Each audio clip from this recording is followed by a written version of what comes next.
Welcome to Pindar Poetry. We hope you learned something new. You start by isolating the problem.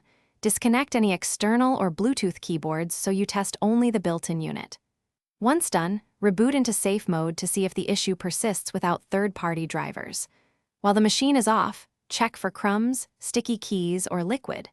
You should power down and, if comfortable, remove keycaps or blow compressed air to clear debris. These steps remove common hardware and software culprits quickly and tell you which direction to go next.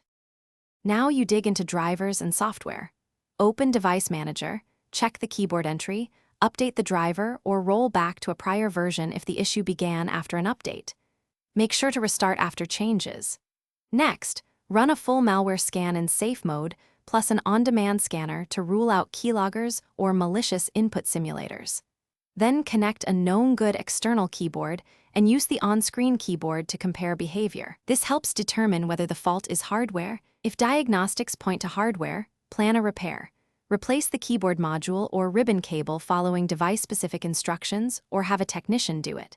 If software remains suspect, create a new user profile or perform a clean OS install to eliminate corrupted settings. Before replacing parts, make sure you back up data. One key troubleshooting tip: record a short video showing when the keyboard types on its own and what apps are open. Reviewing frame by frame often reveals the trigger or reproducible sequence.